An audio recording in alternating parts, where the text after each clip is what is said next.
Hello ഗൈസേ, നമുക്ക് ഒരാളോട് എത്ര തന്നെ ഇഷ്ടമാണെന്ന് പറഞ്ഞാലും അയാൾ നമ്മളെ ഇമോഷണലി ബ്ലാക്ക് മെയിൽ ചെയ്യുകയും അല്ലെങ്കിൽ എന്താ പറയുക നമ്മുടെ കുറേ കാശ് പറ്റിക്കുകയും അല്ലെങ്കിൽ എന്താ പറയുക നമ്മളെ വല്ലാത്തൊരു രീതിയിൽ ഒറ്റപ്പെടുത്തുകയും അല്ലെങ്കിൽ എന്താ പറയുക നമ്മുടെ ഒരു വൈകാരികമായിട്ടുള്ള ഒരു തരത്തിലുള്ള സ്വൈര്യം തരാത്ത രീതിയിലൊക്കെ ആവുകയാണെങ്കിൽ ഒന്ന് ബുദ്ധി ഉപയോഗിച്ച് ചിന്തിക്കാനുള്ള ഒരു ധൈര്യം, ഒരു ബോധം നമ്മൾ ഉണ്ടാക്കണം അല്ലേ.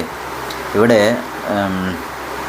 പല പ്രണയങ്ങളിലും എന്താ വെച്ചാൽ ഏറ്റവും അവസാനം ആ ചെങ്ങായി എന്നെ തേച്ചു പോയി, അല്ലെങ്കിൽ എന്നെ അത് ചെയ്തു ഇത് ചെയ്തു ഉപദ്രവിച്ചു, എന്നോട് ചത്തോളാൻ പറഞ്ഞു എന്നൊക്കെ പറഞ്ഞിട്ട് പലരും അവരുടെ കഥകളൊക്കെ ഇങ്ങനെ പറയുന്നുണ്ടല്ലോ. അപ്പോൾ എന്താ വെച്ചാൽ പല ആളുകൾ ആത്മഹത്യ ചെയ്യലൊക്കെ ഉണ്ട്. അപ്പോൾ എനിക്ക് തോന്നിയിട്ടുള്ളൊരു കാര്യം, നിങ്ങളുടെ അഭിപ്രായം എന്താണെന്ന് ഒന്ന് പറയാം കേട്ടോ. എനിക്ക് തോന്നിയിട്ടുള്ളൊരു കാര്യം എന്താ വെച്ചിട്ടുണ്ടെങ്കിൽ, ഇപ്പോൾ ഒരാൾ നമ്മളടുത്ത് അന്നെ ഞാൻ അത് ചെയ്യും ഇത് ചെയ്യുന്നൊക്കെ പറയുമ്പോൾ പോടാ പുല്ലേന്ന് പറയാനുള്ള ഒരു ബോധം നമുക്ക് ഉണ്ടാവണമെന്ന് തോന്നുന്നു. അല്ലെങ്കിൽ നമ്മളെങ്ങനെയാണ് സേഫ് ആവേണ്ടത് എന്നുള്ളതിനെക്കുറിച്ച് നമുക്കൊരു ധാരണ വേണ്ടേ.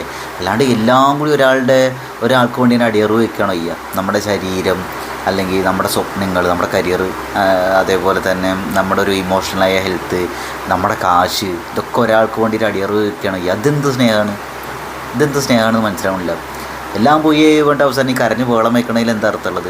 ചില ആളുകൾ ചില സാഹചര്യങ്ങളുടെ പുറത്ത്, ഇപ്പോൾ ചില ആൾക്കാർ അപ്പുറത്തുള്ള പാർട്ട്ണർ ആണോ പെണ്ണോ ആരായിക്കോട്ടെ, അവർ ഫ്ലേർട്ട് ചെയ്യുക അല്ലെങ്കിൽ അവർക്കൊരു സെക്ഷൽ ഫ്രസ്ട്രേഷൻ തീർക്കാനോ അല്ലെങ്കിൽ വേറെ എന്തെങ്കിലും ഉടായ്പ് പരിപാടി കാശിന് വേണ്ടിയിട്ടൊക്കെ ആയിരിക്കും അവർ നമ്മളെ പിന്നാലെ അടുക്കൊക്കെ ചെയ്യുന്നുണ്ടാവും. അപ്പോൾ ഇത് തിരിച്ചറിയുള്ള ഒരു ബോധം, മിനിമം ബോധം ഉണ്ടാക്കി വെക്കുക എന്നുള്ളൊരു കാര്യമുണ്ടല്ലോ.